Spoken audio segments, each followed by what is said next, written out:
Good evening, and we'll start off with Tehillim. And particularly, I would like to have in mind Sarah Hinda Bas Chana Chayamushka for Shlema Tech Sh'ar Chayli Yisrael. So we'll say Kapitel Chof, and then we'll do Kuf Nun, and then Tzedakah, and we'll start the Shir. I'm not saying Mr. David, Yohan Chol the Nabi and Sorrow, Sagev Hashem Elohe Yaakov. יש לך עזרך מקדש, מציין יסעדך, יזכר כל מנכסיך וילוסך ירש נסלה.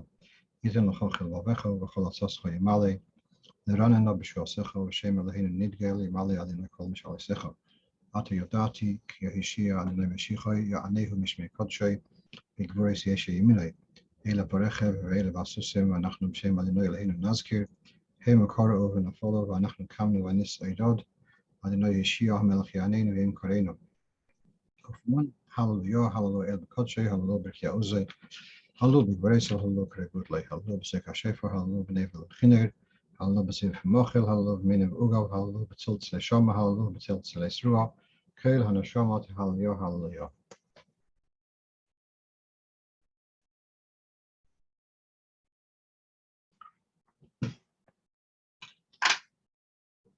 So we'll start this year now.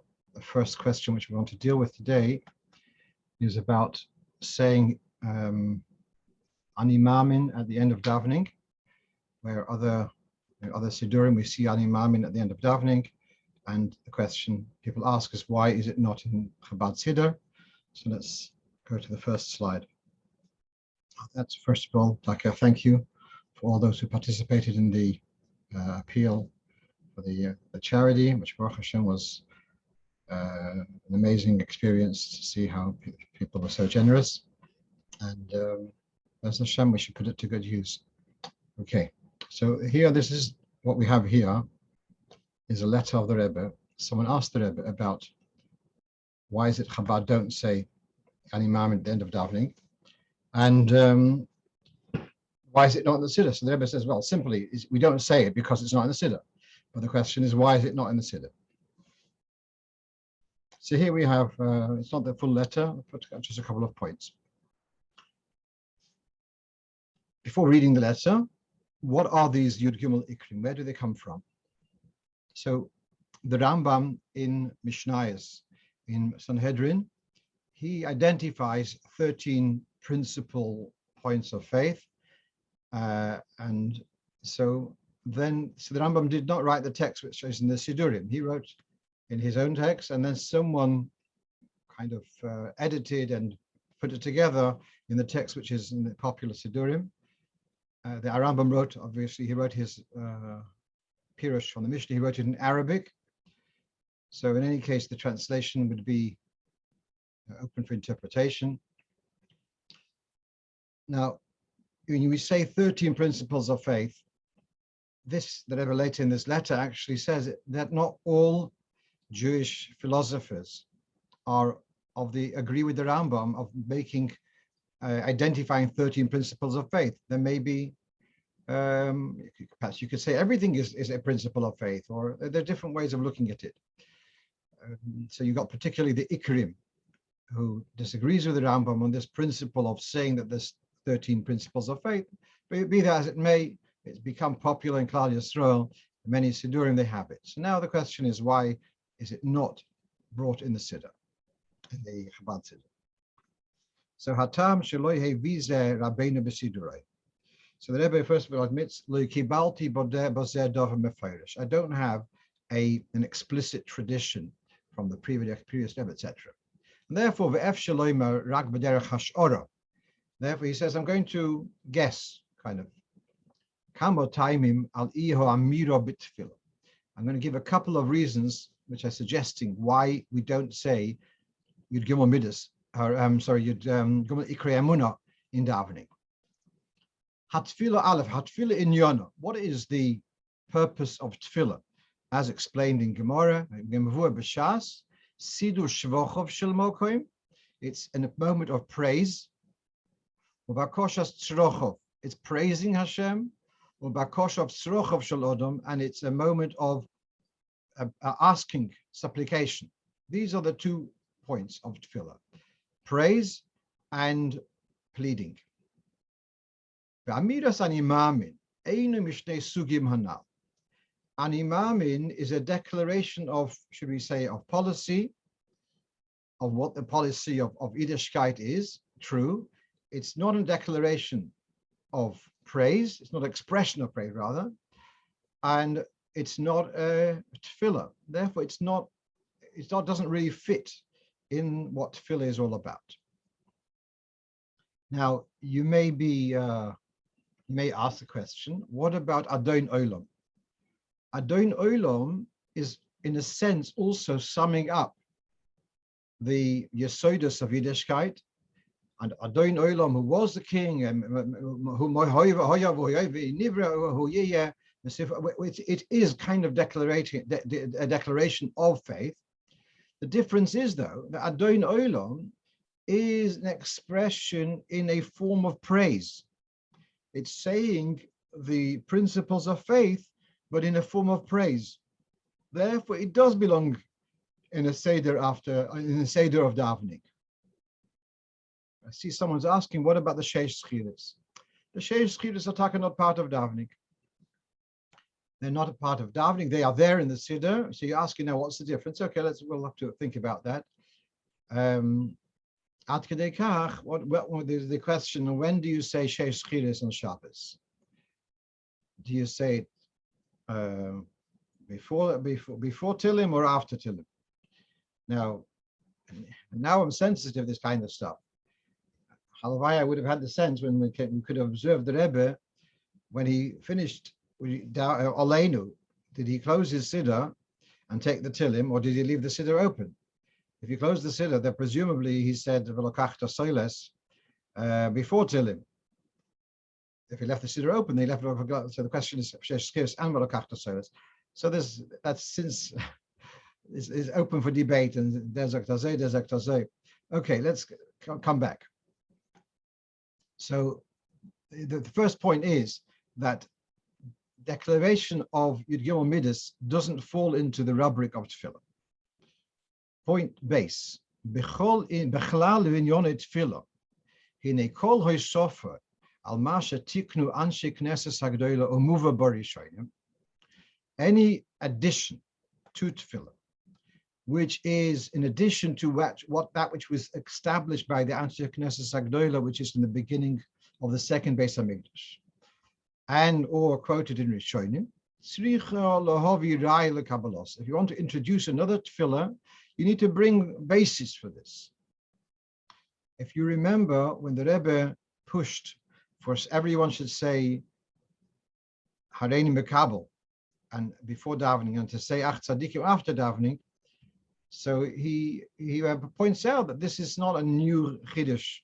It's in the sikha there's like dozens of sources of saying Hareini Mekabel before, and so although it's not in regular Nusach Ashkenaz, it's also Nusach Sfardi. It's more from the Arizal, but the Rebbe encouraged it. So it's got a yesod in the Arizal. But someone should come on their own volition to come and introduce a new aspect of davening is a chiddush. B'milos acheres. In other words, kol hametakein tefillah benusach ve'amira l'rabim. One who introduces a seder of a certain tefillah which will be for communal use. All of lahaviraya berurav yisoid loses. You have to bring the one who wants to introduce it needs to have strong evidence to introduce it. The onus of proof, etc., is not on the one who doesn't take on the new thing, it's on the one who wants to introduce the new thing.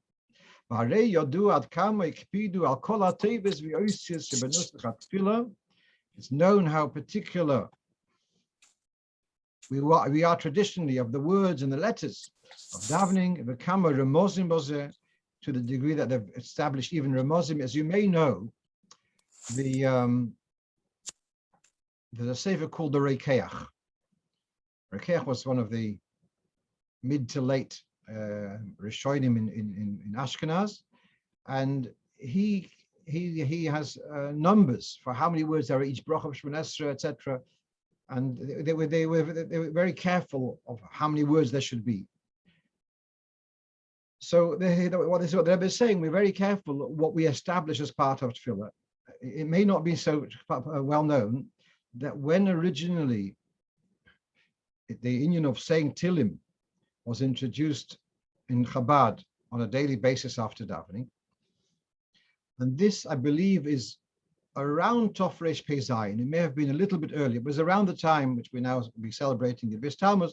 It was around that time that it was introduced to say Tilim by the Frierdiker Rebbe. Pushed it. It should be in every shul. Doesn't matter whether they're in Ashkenaz or Ari, whatever it may be. Should say Tilim after davening. Originally, the Seder was that the Chazan didn't say lead Tilim from the Omid.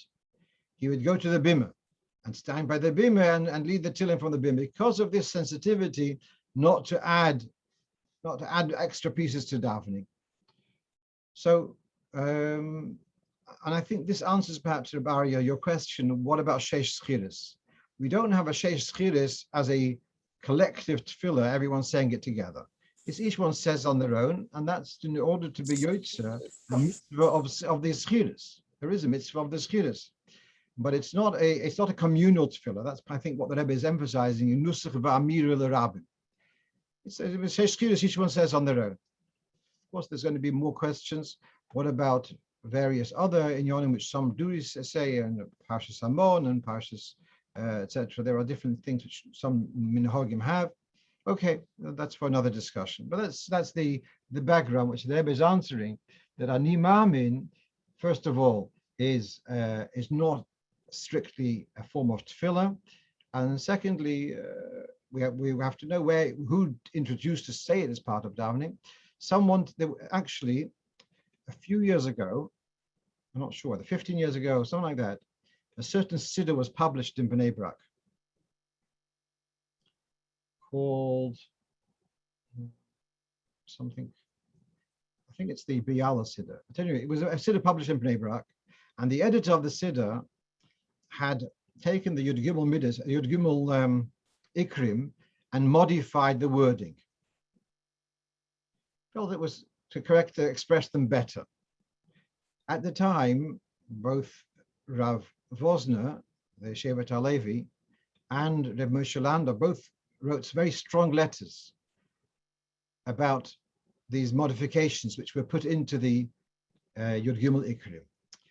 The problem being, you may say that they're not expressed with total accuracy. On the other hand, the fact that you can tamper with them is going to make it even worse, because then people say they're not so accurate. And therefore, they said, don't chepanish. We leave it the way it is. Okay, let's go on to the next point. So someone asks me about investing in companies that are owned by institutions of Avodah Zarah. Now, we do have, if to let's say to lend money to a church, they want to build a bigger, a new facility, whatever. So certainly, even if they're going to be paying interest, it's something which one should avoid.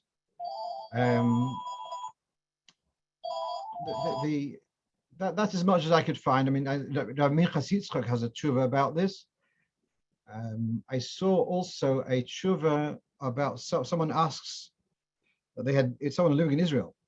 They had bought a pair of beds, and it turns out they are from a certain factory which is in Eretz Israel, which is run by missionaries.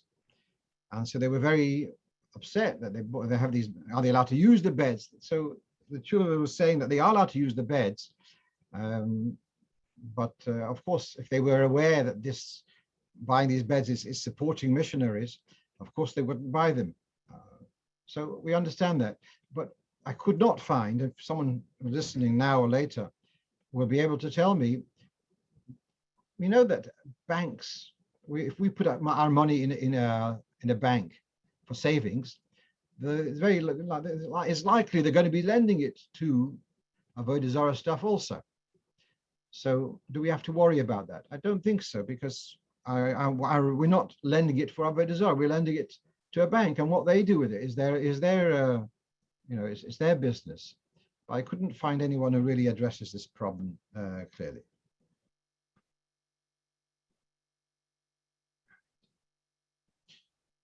Okay, so now let's go on to the next point then. Yeah, okay. I got this question during this week. Monday, someone called me up that in shul, there's someone who's blind, and he had taken off his tefillin, left them on the table, and unwittingly had moved, and the tefillin had fallen to the floor. I presume that the shul has got carpet, so the person, the blind person, he was totally unaware of what happened. And the question was, should we tell him what happened, or should we not tell him? So there is a whole interesting discussion. If a person does an inyan of an Aveira midrabanon, and he doesn't even know about it, is he doing anything wrong? So there's in the Rambam, he says there's a Jewish, let's say he has a restaurant, and he sold treifa food. He didn't realize, a mistake, can happen, a mistake. So the Rambam says if he sold treifa food, which is treif min hatoira, he has to reimburse the customer. If the treifa food is only osir midrabanon, he doesn't have to reimburse the customer. So the poskim understand from the Rambam is saying that isur drabanon violated unwittingly is not an avera at all. That's why you don't have to reimburse the customer. That's how they learn. So there was a story going back about 100 years ago, perhaps a little bit more. So you had in Kovna, you had the Rebbe Yitzchak Yochanan in his sefer, I think it's Beis Yitzchak or Ein Yitzchak. So he had a shaila that there was a couple who were married, happily married, and then someone realizes that there was a serious mistake here, that that relation, they had some kind of relationship. You have now something called Shniyas the Rabbanon. There's some kind of relationship which is also with the Rabbanon.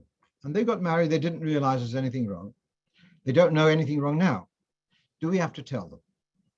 Or can we let them continue living together in blissful ignorance? And the question was, is an Isur Rabbanon without awareness, is an Isur Rabbanon b'shoigig, unawareness, is that an Aveira altogether? So there are those who say it's not an Aveira altogether. The Rebbe in Tovshin Lamed Vov in Anash.org Pesach spoke about this topic, and he points to Tanya, I think in Perek Vov, Perek Zayin, where it says that if you're over Isur Rabbanon b'shoigig, it's also got to do with the Gimel Klippos Hatmei. So be that as it may. So here's the question. The person is unaware. Should we tell him about it? What's the issue? Well, we have a minhag of if one drops the tefillin, one would fast. He would fast. We discussed this a while, not too long ago, about someone on mitzvah tefillin, and I mentioned from Rav Wozner, who says if a sofer has such an accident, he doesn't have to fast because he's working with it. Where's the source of this business of fasting if tefillin were dropped? So the earliest source is in the Sefer Mishpatei Shmuel, Venezia, published about 400 years ago. And someone asks him about this minhag of fasting, and he says, "V'yesh," in the last line you can see, "V'zeh yaspik lo se semech leminhag shenoagu." It was already an established minhag that people would fast if they dropped the tefillin, and I think he says somewhere here the word of kapora. It's an atonement. So there was something wrong. If tefillin fall, it's something wrong, and there is need for a kapara. So I felt that actually the person should be told, but since he's obviously much more limited in control because he's blind, in control of what's happening, so one certainly should give him the easier option of being poider and giving tzedakah instead of fasting. That's true. But on the other hand, not to tell him at all, perhaps he does need to have a kapara. We have stories about people who were punished for things which they didn't even know that they did. So if this of fasting or giving tzedakah instead is a kapara, I felt it would be correct to tell him, and perhaps he'll be try to be more careful. But together with that, to say that it's enough for him to give tzedakah. Okay, let's go on to the next point. So I have a friend who is write articles for various magazines. One of his specialities is about Zmanim.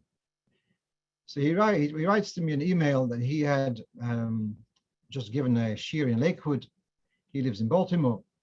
He'd given a shir in Lakewood about Zmanim. And the question was, which came up in the shir, Shiva Sabbatam was on Sunday. So the fast starts from dawn. So we will make Motzei Shabbos, we'll make Havdalah, and then we'll have Malka, and then however long later, an hour, 2, 3, 4 hours later will be dawn, and that's when the fast will begin. But what happens if it's a place like Iceland or Alaska, which in June you have the longest days, the shortest nights, and it doesn't become properly dark? So in Iceland at this time, Motzei Shabbos is at midnight, at 12 midnight. Iceland has keeps the same time as England, but in real terms, they are an hour and a half away from England. In other words, you count the longitude, it's an hour and a half. So by there, midnight is 1:30 a.m. So Shabbos ends 1:30 a.m. When is dawn? 1:30 a.m. Dawn and Motzei Shabbos is the same time. I didn't check out the exact timers for Alaska, etc., but this is his question. So they can't make Havdalah on Motzei Shabbos, because as soon as Shabbos ends at 1:30 a.m., it's already the fast, which begins at 1:30 a.m. So what should they do about Havdalah? So he had given this shir, and then he wrote to the shliach in Iceland, who told him that I'd spent a lot of time working through these shilas. I hadn't actually dealt with this particular shilah. Okay. So what was his question? Should they make Havdalah on Monday, 1:30 a.m.? All right. Perhaps he wants to stay up to 1:30 a.m. to make Havdalah, or Monday morning make Havdalah. Or perhaps to make Havdalah on a Shabbos afternoon. Now, what does it mean to make Havdalah on Shabbos afternoon? In Gemara, it says, just like you can make Kiddush before Shabbos on Friday evening, similarly, it's a possibility of doing Havdalah without a Havdalah candle, without a flame, the brocha of Havdalah from Plag HaMincha. One would be allowed to do Havdalah from Plag HaMincha, which in Iceland is about 10 o'clock at night. So this is his question. Should we perhaps recommend that instead of leaving Havdalah till Monday morning, that Havdalah should be done on Shabbos late afternoon? It does not mean you're allowed to do Malacha, Chas v'Sholem. It's just doing Havdalah a little bit before nightfall. And so just like we have Zocher, Zochrehu b'chnisose u'b'yitziose. There's a mitzvah of Zocher, and before Shabbos comes in, and as Shabbos comes in, we Zochrehu, we say Kiddush, and when Shabbos goes out, we say Havdalah. So, but it's not that we don't mean that it actually changes the date. So this is his question. And his svara was perhaps one day delaying Havdalah is one thing, but to delay Havdalah 2 days is perhaps better already to do on Shabbos afternoon, late afternoon. So here I responded to him. I'm sharing it with you. This is from, you can see from Alter Rebbe's Shulchan Aruch, Siman Reish Tzadik Tes. A person who's fasting 3 days straight, from Motzei Shabbos straight into a 3-day stretch. So then what should he do? He should listen to Havdalah from someone else. If no one else is available, so then he'll make Havdalah from Plag HaMincha. I want to just stop for a second. Why is that? Why do I feel it's important to discuss this? Because wir sollen nicht wissen, but if there's a case of someone who becomes an oinen on Shabbos because a relative, no, not on Shabbos. Let's say if a relative passed away either just before Shabbos or on Shabbos, so Motzei Shabbos, the person is an oinen.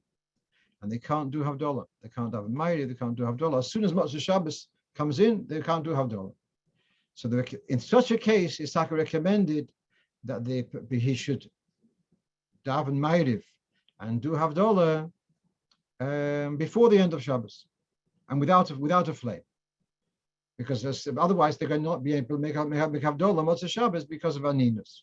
So that's why one should know as Anish wissen. But if there is such a case, that's when this halacha would be brought in. But coming back to under normal circumstances, no. This idea of doing Havdalah late on Shabbos afternoon is overall discouraged. This fellow's fasting for 3 days on the trot, and by the time he'll finish his fasting on Tuesday night, he won't be able to do Havdalah. That's why it's permitted for him to do on Shabbos afternoon. And he says by night he'll make a bracha on the fire and the psalm. Also before, okay. But then the bottom two lines. If a person is fasting 2 days, certainly only 1 day, so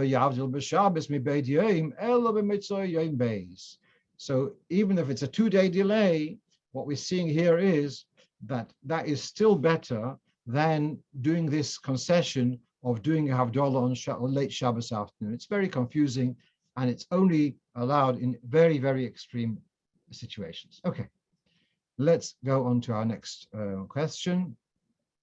A very common question of mix-ups in dishwashers.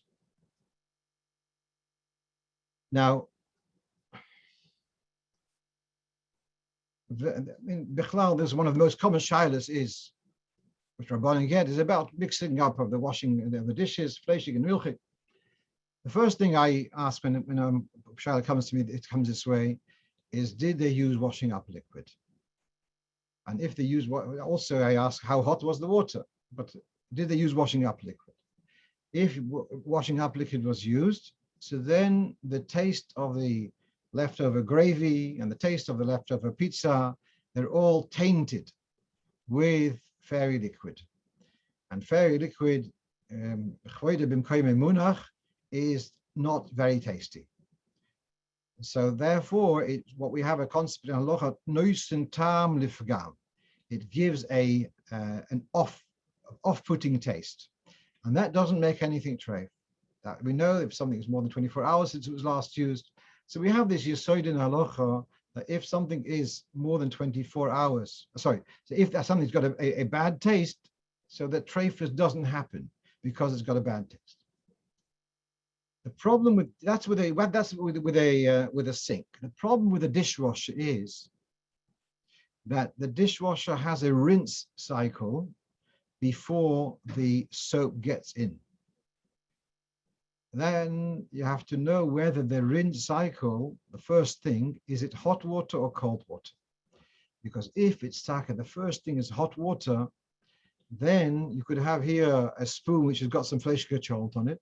Next to it, you've got a fork which has got some cheese from the pizza, and you've got a stream of boiling water, and it's making a shidduch, an unworthy shidduch between the two. That's where we have the problem. So I've never risked spending time inside a dishwasher whilst it's running, but this is really what it depends on. What is the first cycle of the dishwasher? Is it hot water or cold water? So here I've got here from a Sfardish Sefer. He says that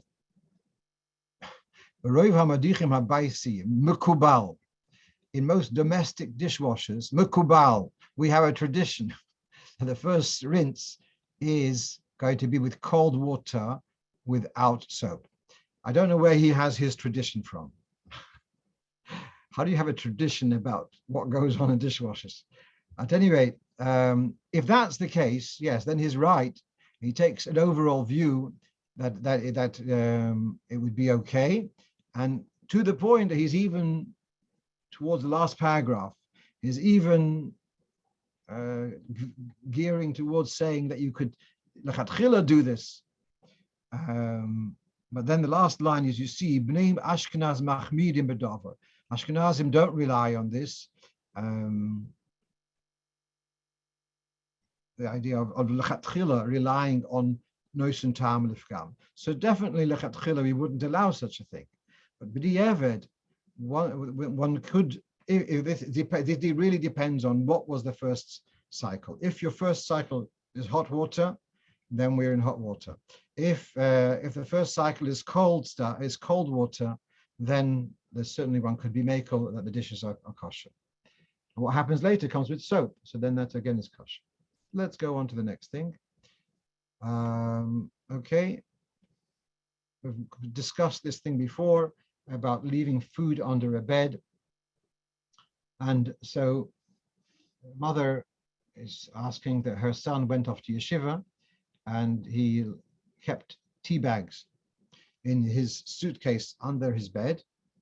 So now she's asking, is he allowed to use the tea bags? There are also boxes of vitamins, in America.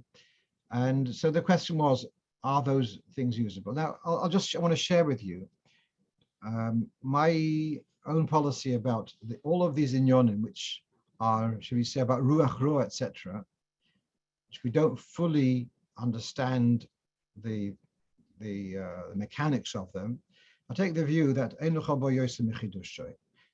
if it's identical to the precedent which is discussed in Poskim, so of course we follow that to the letter.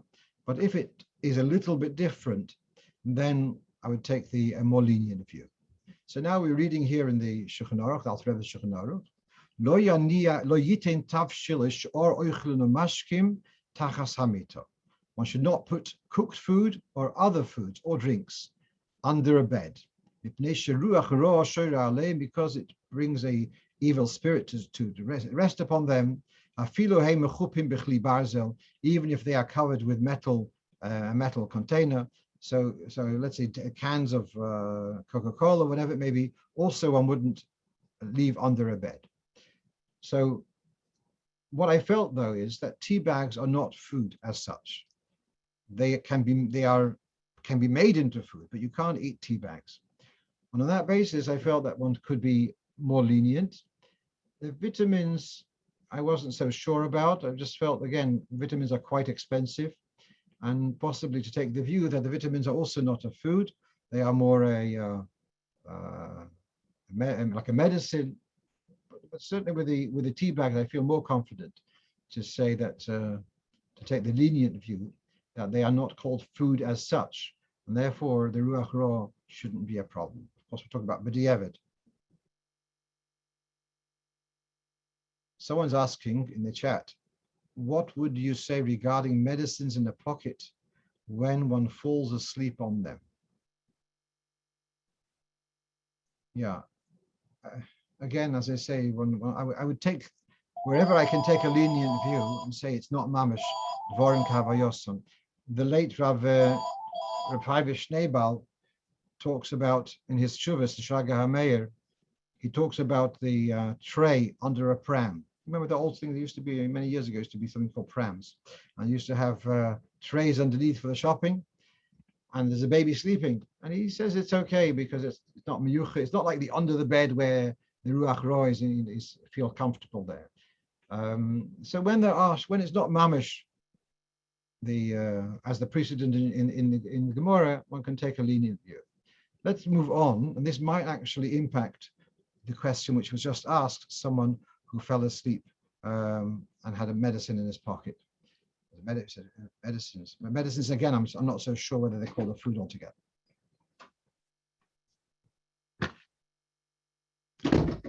Okay, so the next question is about people falling asleep. We're going now in celebrating Siyum HaRambam in a few days. So one of the prominent shluchim in America, once he said by Kinus Torah, he said by Kinus HaShluchim, he says that the Rebbe took care of everything. So if we have a problem of falling asleep, so the Rebbe took care of it. He told us to learn Rambam. So you have your Shir, your 3 Prokim Rambam, and it's late at night, and it's a segula. It's a segula to fall asleep. Yeah. So you have a possible v'shinantam levonecha. V'shinantam levonecha. So you try to learn your shiurim and you start falling asleep. So here's the question: he's sitting at his table or in his chair, and he's doing his shiurim, and he falls asleep. And now it's 1:30 a.m. or 2 o'clock, and he wants to continue finishing his Chitas and Rambam, does he have to say Birchas HaTorah? So I think we discussed this not too long ago. Why does it come to Birchas HaTorah? Why don't we say Birchas HaTorah at Shkia? We know that by Yidden the day switches from the date switches at sunset. So why do I not have to make a new bracha of Birchas HaTorah in the evening by Shkia? And the answer is, Rabbeinu Yonah says that the evening learning is a hashlama, it's to complete that which you missed out, didn't manage to finish during the day, do at night. We have also the pasuk in Yeshua, v'hagisa bo yoimam v'loila. So it's yoimam and then laila.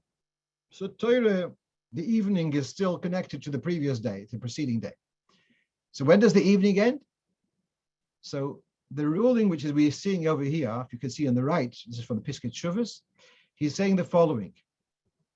The call second line, so long as there wasn't I don't know how you translate shinas kva in English. Don't say permanent asleep. That's not a very good term. That's not what we mean. Yeah, we mean he's sleeping properly. There's a difference between napping and going to sleep. Napping, you can sit on a chair and doze off a bit. That's called napping. That's the shinas arai. Shinas kva, we'll see a bit more definition soon. Then, if you had a shinas kva, a proper sleep, then you'd have to make a new bracha when you wake up, if it's during the night. And if you have just a dozing off, that itself is not enough to warrant that when you wake up, you have to make a Birchas HaTorah. So let's look at the second column. How do we define properly sleeping? So here he goes quite balabatish. He says, you take off your day clothes. Each person according to their use, what they're used to. And he's sleeping in a bed with the cushions and with blankets. And he sleeps at least a half an hour. But if he's missing out in any of these three conditions, even he slept several hours, that's still called a nap. It's not called a proper sleep. Unless you're the kind of person who sleeps like that. Some people sleep in their clothes. Some people sleep on the armchairs, possibly. And they're not planning to sleep in any more mahudidik way. But if this for you is not the proper sleep, it's just a short nap. And I mean, certainly if a person falls asleep at the table, at the desk, that's called a shinas arai.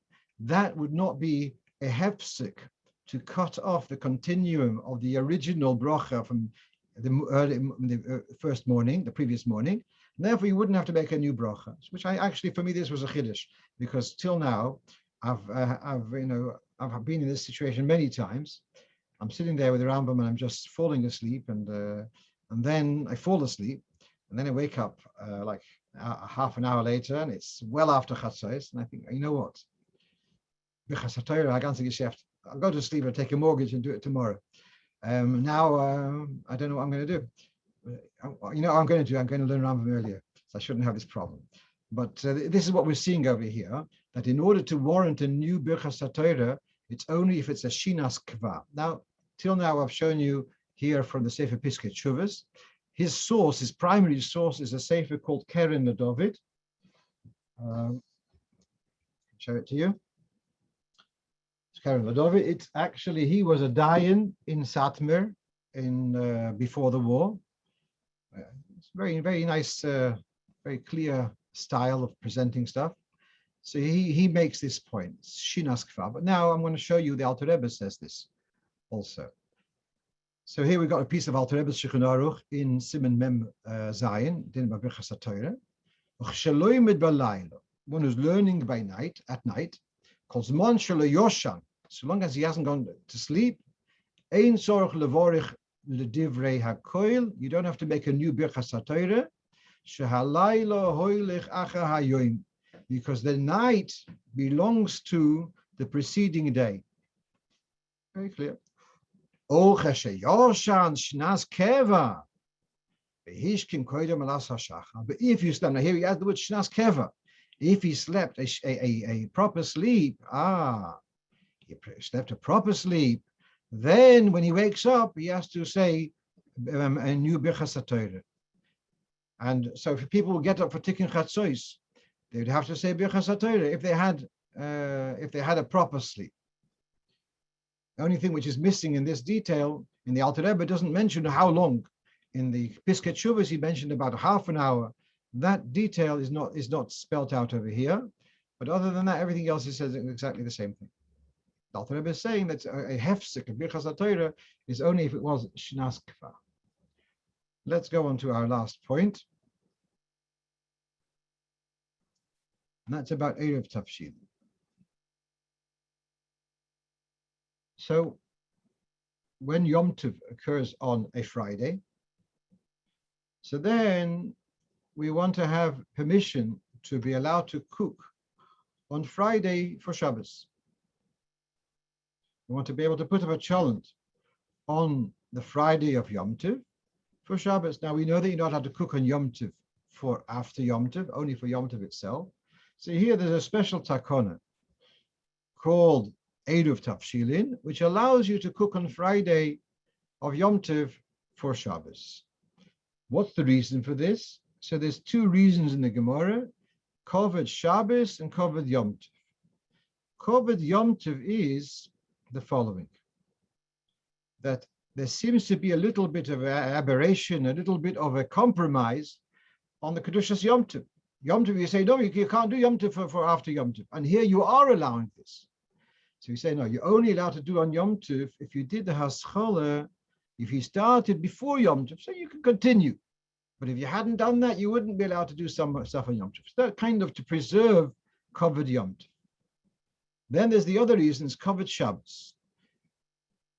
The family come together, they're celebrating Yom Tov, and they have a lot of food. But then it could be that all the food, all the goodies are finished off on Yom Tov. It comes Shabbos, there's only a can of tuna kind of thing.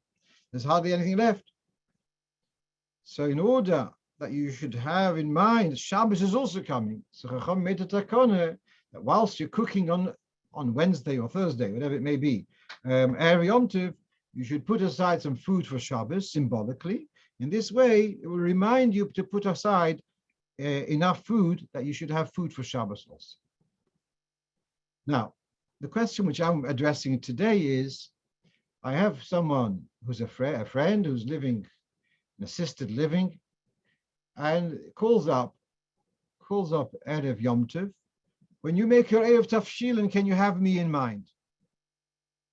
Now, we all know the story of the person in Gemara Beya, a person who forgot to make an Erev Tafshilin, and he comes to, I've forgotten who the Amoira was, and he said, I forgot to make Erev Tafshilin. So he said, the Amoira said, the Rosh Hashiva said, you can rely on me.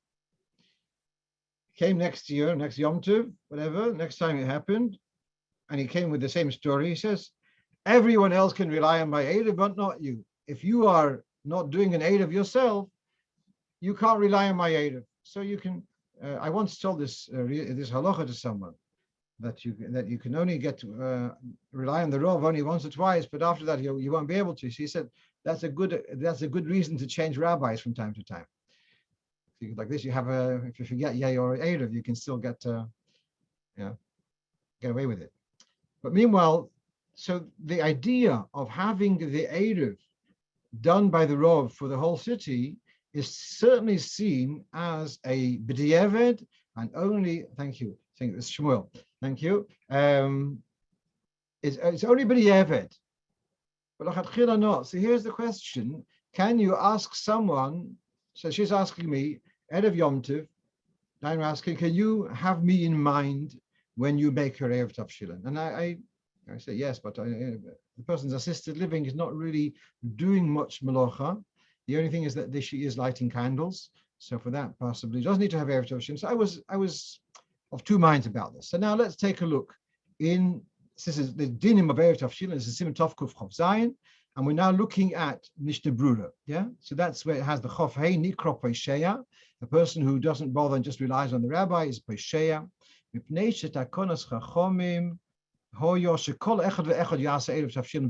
original takana is make your own eruv, and that is kadesh zochur sheim miyom tov l'Shabbos also levashel. It's a reminder and awareness. If you're not allowed to cook on Friday for Shabbos, because you can miyom tov l'chayil or mihu, and then here's the chiddush of Mishnah Berurah. Mihu lavdavka hu be'atzmai.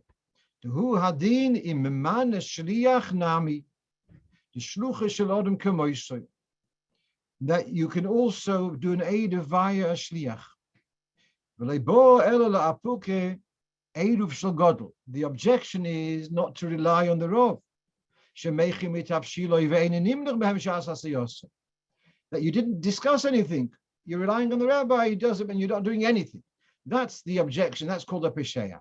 But if you call up someone, you go over to someone and ask him to include me in the eruv, in his eruv tafshilin, Mishnah Berurah seems to be saying it's okay. Now take a look in the bottom underneath this. The Lamed Zayin refers us to Rosh V'Tur. No. The line before that, the first line. Who hadin im hagodol yom aloi kodesh v'chein kosev ben har sholem v'chein mashma b'shivole haleket simanesh memvo. So he's got his source in two places. Sefer Nahar Sholem and earlier on in Shibbolei Haleket. So let's first go to the Shibbolei Haleket, which is one of the late edition, and then we'll look at the Nahar Sholem. V'nirali devadai odom yochoi lismoich al chaveiroi im omar lo she'arev bishviloi. That you are allowed to rely on someone else to make an eruv for you if you ask them to. The shlucha shel odom kemoisoi. It's fairly clear. It's not totally clear. Why? What's not so totally clear? Because possibly it means that there's someone else is taking my food. I give them my food. I give them my piece of fish and my matzah, and you make the eruv for me. Does it mean that he's making the eruv with his own food and having me in mind? That's perhaps why the Mishnah Berurah says it's mashma. The Nahar Sholem, which is here on the side over here, and it comes here, and he says poshut that the objection not to rely on the Gedolah ear is only if you're just relying because he does it for everyone. I will call the moidaluhu koidim shi'arif. If the Rosh Hashiva, the Rav will say before he makes an eruv, and he says ani a'arif b'shvilchem, I'm making an eruv for you explicitly. I'm having you explicitly in mind. Nasa shluchom b'havelei ki ma'arvim heim. It's as if they did it themselves. So the Nahar Sholem is pretty clear that you could have someone to do the eruv for you, but it's very difficult to understand. If the point of the eruv is one of them is Koved Shabbos, and Koved Shabbos is to remind you on Erev Yom to have enough food for Shabbos. What does it help that the Rav is saying that he's making an eruv for you? You could say that the conversation with the Rav, that achieves the same effect. So certainly the Mishnah Berurah takes the view that you could have someone else to do an eruv, and it's the shliach is using his own fish and his own bread for the eruv. That's the Mishnah Berurah's view. Now, as many times I quote the Sefer Piskei Teshuvos, and so in the Piskei Teshuvos, he actually takes a stricter view, not like the Mishnah Berurah, and he bases himself on the Alter Rebbe. Now, I have the newer edition. The earlier edition, they didn't mention anything about it. When the newest edition from Tov Shinai Tes, he raises this. It's not so posh. Now, let's take a look at the Alter Rebbe. That's the top of the page. If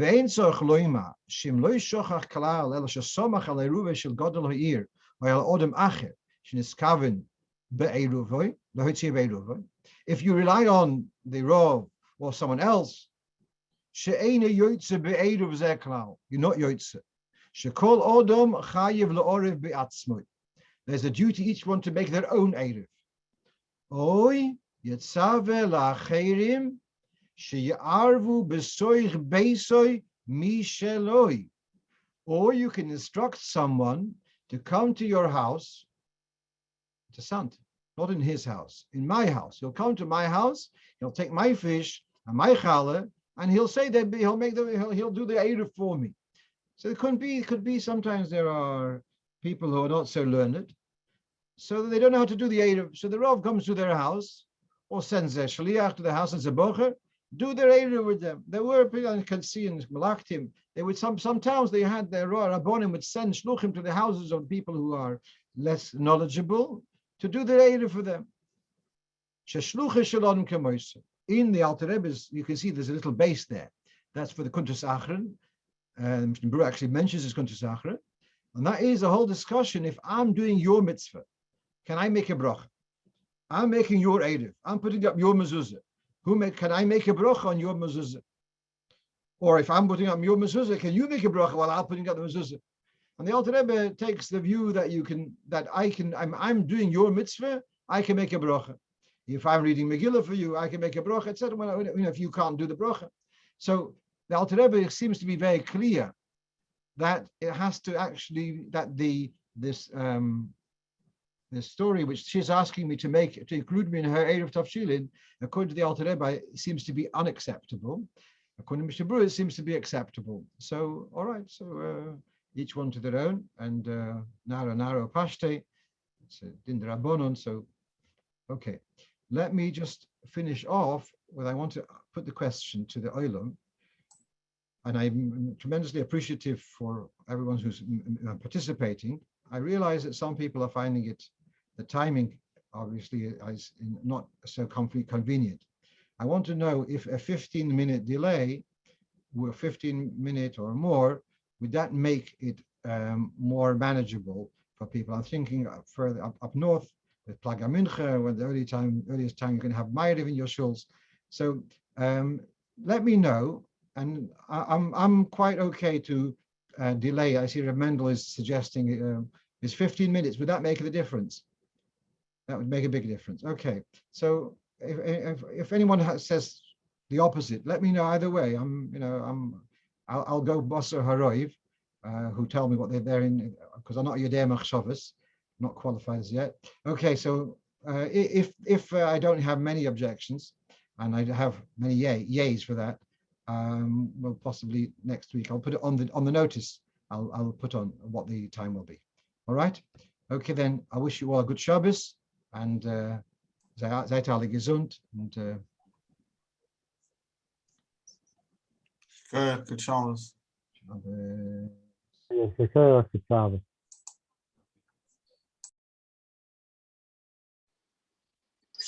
Good Shabbos. also. Good Shabbos.